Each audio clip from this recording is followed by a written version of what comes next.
재작년부터 중국에서 벌어지고 있는 일이 있는데요. 바로 군부 숙청입니다. 시진핑 주석의 권력을 강화하기 위한 것인지 아니면 무슨 또 다른 속사정이 있는 걸까요?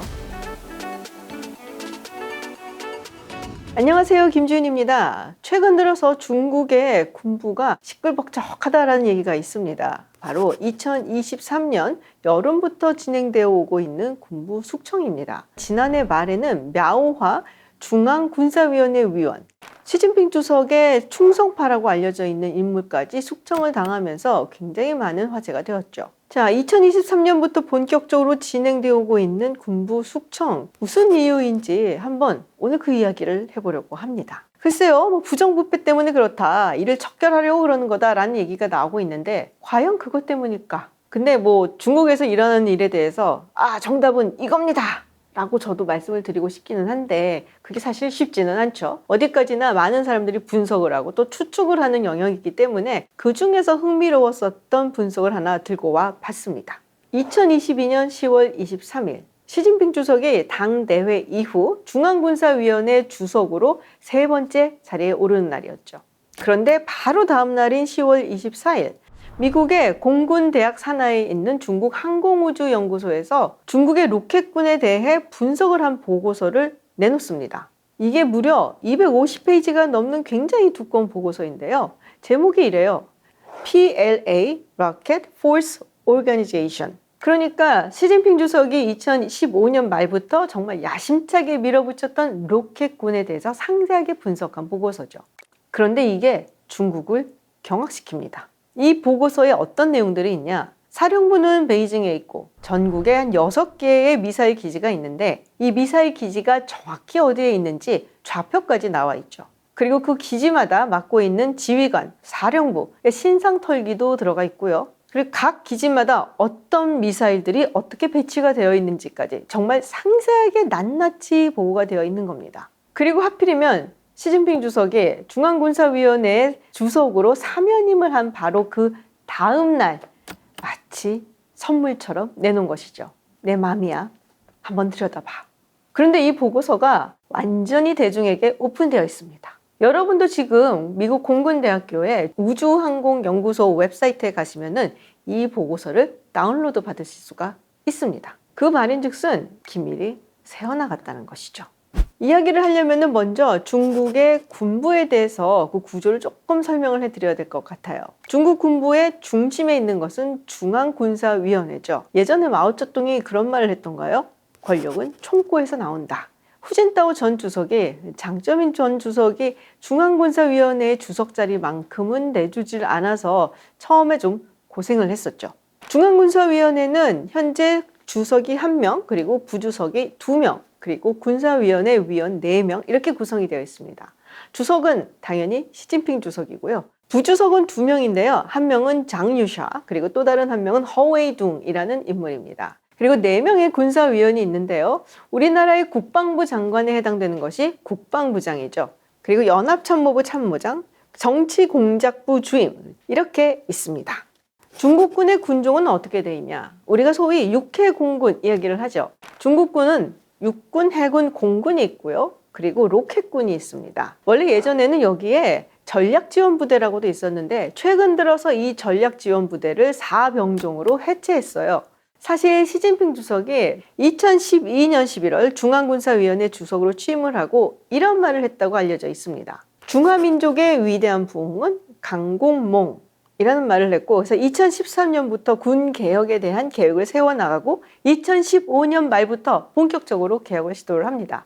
여기서 눈에 띄었던 것이 바로 로켓군입니다. 로켓군은 그전부터 있었던 제2포병부대를 승격해서 군종으로 만든 건데요. 탄도미사일이라든 전술미사일 같이 미사일을 운용하는 부대죠. 중국이 핵무기 개발에 성공한 이후에 만들어지고 그리고 점점 더 발전이 되어왔던 부대입니다. 그러니까 이것을 로켓군으로 승격했다라는 것은 앞으로 핵무기 개발이라든지 미사일 개발에 더 박차를 가하고 진심으로 하겠다라는 얘기겠죠. 전략지원부대는 정찰, 정보, 사이버, 심리전 이런 것들을 총괄하는 사령부다라고 할 수 있습니다. 현대전에 들어서 정말 중요한 것이 사실은 정보다라는 이야기를 하잖아요. 그런데 최근에 개편을 했다고 했잖아요. 이 중에서 전략지원부대를 9년 만에 해체를 하고 4가지 병종으로 만든 겁니다. 그래서 육해 공군과 로켓군 이렇게 4군종 그리고 4병종으로 나눈 건데요. 뭐 효율성을 위해서 그럴 수도 있지라고 생각을 해볼 수도 있지만 시진핑 주석이 야심차게 밀어붙였던 군 재편이었거든요. 근데 여기서 9년 만에 바로 또 이거를 재편을 한다? 뭔가 좀 문제가 있었던 게 아니냐라는 생각을 해볼 수가 있죠.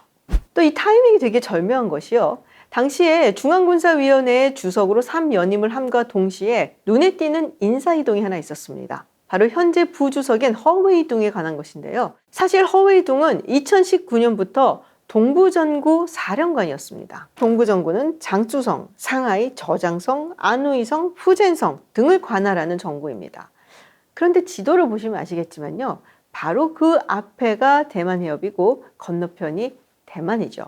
그래서 사실상 대만을 관리, 감독, 감시하는 곳이다 라고 이야기를 하고 대만에서 급변 사태가 일어나게 되면 이곳부터 움직인다라고 우리가 짐작해 볼 수 있죠. 그런데 그곳을 맡고 있던 사령관을 부주석으로 옮겼다라는 것은 시진핑 주석이 대만 이슈에 굉장히 예의주시하고 있고 본인이 직접 관리를 하겠다라는 의미로도 읽혔습니다. 그런데 그러자마자 중국의 로켓군을 낱낱이 분석하고 까발린 보고서가 나온 것이죠. 뭔가 약간의 뇌피셜을 제가 섞어서 얘기를 한다면 대만에 대해서 무슨 제스처가 있다? 우리가 지켜보고 있다.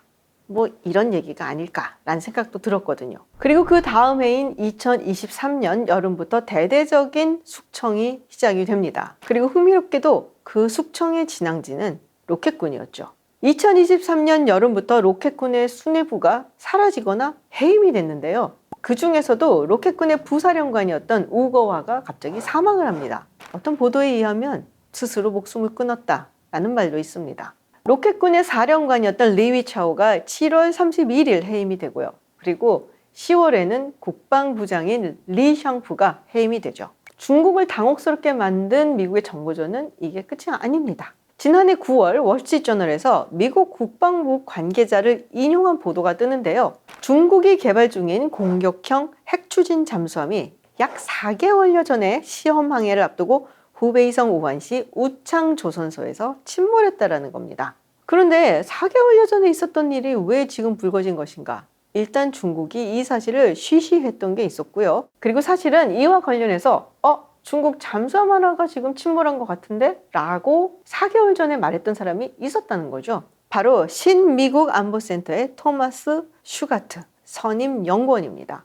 항공위성 사진을 보고서는 중국에서 잠수함이 침몰된 것 같다라고 판독은 해냈는데 사실 그때는 이게 정확히 어떤 잠수함인지 그리고 어떤 상황인지를 모르고 있었죠. 그런데 나중에 미국 국방부가 밝히기를 디젤 엔진 그리고 원자력 추진력이 함께 들어간 하이브리드형 공격형 핵 잠수함이었다라고 이야기가 나왔습니다. 그 외에도 꽤나 자세한 이야기가 나왔는데요. 그런 모든 이야기들이 위성 사진으로만은 판독할 수 없다라는 것에 또 한 번 중국을 당혹감에 빠뜨린 거죠. 마찬가지로 2024년 1월 6일 블룸버그를 통해서 정말 믿을 수 없는 뉴스가 나오기도 했었죠.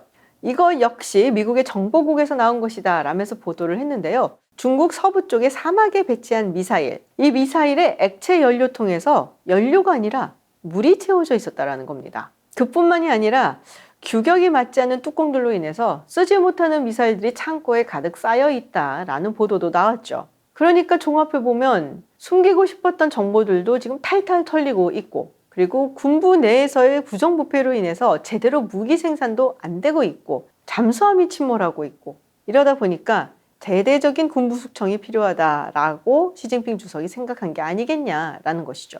특히나 이런 일련의 사건들이 시진핑 주석이 군 개혁을 하겠다라면서 야심차게 밀어붙였던 로켓군 그리고 전략지원부대의 실패였다라는 것이 굉장히 뼈아팠을 것이다 라고 이야기를 하고 있습니다. 물론 이런 숙청이 결국은 시진핑 주석이 정말로 권력을 다 쥐고 있다는 걸 보여주기 위한 퍼포먼스다라는 주장도 있습니다. 영국의 채텀하우스의 윌리엄 매튜 선임연구위원은 숙청이라는 것은 중국의 어떤 전통적인 정치 방식으로 해석을 해야 된다라는 이야기를 하고 있어요. 그런 의미에서 봤을 때 2024년 11월에 해임이 된 мя호와 같은 경우는 시진핑의 굉장히 충성파였음에도 불구하고 가차없이 숙청할 수 있다라는 것을 보여줬다는 거죠. 사실 중국의 무기 생산 능력은 어마어마합니다. 미국마저도 두려워할 정도다라고 이야기가 나오고 있잖아요. 미국 국방부의 평가에 따르면 현재 중국은 약 210만 명의 현역 병력을 가지고 있습니다. 이거는 세계 최대의 무장 병력이다라고 이야기를 하고 있고요. 그리고 400척 이상의 함정, 그리고 3,100대 이상의 전투기를 보유를 하고 있죠. 세계 최대의 해군이고, 그리고 세계에서 세 번째로 큰 공군력이다라는 이야기를 듣고 있는데, 근데 전쟁은 이런 무기라든지 병력만으로 해결이 되는 것은 아니라고 하죠. 군대의 질적인 부분이 정말 중요하다라는 이야기를 많이 하는데요. 중국 같은 경우는 사실 중월 전쟁 이후에 실전 경험이 전무하다라고 할 수 있습니다. 그러다 보니까 군대의 질적 수준이라든지 또 지휘관의 지휘 능력 이런 부분이 의심을 받을 수밖에 없고요. 그리고 무엇보다도 고질적인 부정부패 이슈가 아직까지도 있다는 거죠.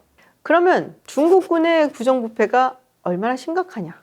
미국 국방부가 2024년 12월 18일에 발표한 보고서가 하나 있습니다. 제목이 중국 군사력 평가 보고서 2024입니다. 이것도 엄청 두껍습니다. 무려 180페이지가 넘어요. 콕 집어서 문제점으로 지적을 하는 것이 바로 고질적인 부정부패, 그리고 지휘관들의 자질 부족입니다. 심지어 군의 부정부패가 워낙에 심해서 유사시에 미사일을 제대로 발사할 수 있을지 모르겠다. 군 장비의 현대화는 있었지만 지휘관의 숙련도라든지 먼 곳에 가서 전쟁을 치르거나 전투를 할 때 보급 문제라든지 그리고 시가전을 치를 만한 능력이 있는지는 매우 의심스럽다라는 것이죠. 그래서 이 보고서를 작성한 인물 중 한 명인 일라이 라트너 같은 경우는 현재 중국군의 수준을 봤을 때 과연 대만을 침공할 만한 준비가 되어 있느냐? 별로 그렇게 보지 않는다라는 조금은 도발적인 말을 하기도 했어요. 그리고 군부 숙청 문제도 2023년부터 시작을 했으니까 벌써 2년 가까이 되어 가는데 아직까지도 진행이 되고 있다는 것은 그만큼 군부 내의 부정부패가 굉장히 뿌리 깊은 문제다라는 것이죠. 상급자한테 돈을 찔러준다든지, 향응을 제공한다든지, 비싼 술을 준다든지, 이런 거는 사실 관례로 치부를 할 수 있을 정도 수준이고, 그보다 훨씬 심각한 부정부패 이슈가 있다라는 것이죠. 특히나 이 이슈가 시진핑 주석한테 굉장히 와닿는 이유가 두 가지 정도 있습니다. 첫 번째는 앞에서 말씀드렸다시피 그런 걸로 인해서 중국 군의 여러 가지 기밀 사항들이 빠져나가고 있다라는 것이죠. 어딘가 구멍이 숭숭 나고 있다. 그리고 두 번째 문제는 우크라이나와 러시아의 전쟁입니다. 굉장히 강력해 보였었던 러시아 군대가 부정부패로 인해서 상당히 문제가 많았다라는 것이 드러나고 있기 때문이죠. 그것이 중국한테도 적용이 되지 말란 법이 없거든요. 문제는 이렇게 군을 개혁하려고 하는데 이게 구조적인 개혁으로 이어진다기보다 왠지 개인에 대한 숙청으로 이어지는 것 같아서 군부 내에서도 상당한 불만이 지금 나오고 있다라는 소문이 있습니다. 시진핑 주석한테 충성을 하는 사람들도 있지만 점점 불만을 가지고 있는 파벌도 늘어나고 있다는 것이죠. 과연 시진핑 주석은 일련의 군부 숙청으로 인해서 중국군의 부정부패를 뿌리 뽑고 그리고 개혁을 무사히 마칠 수 있을까요?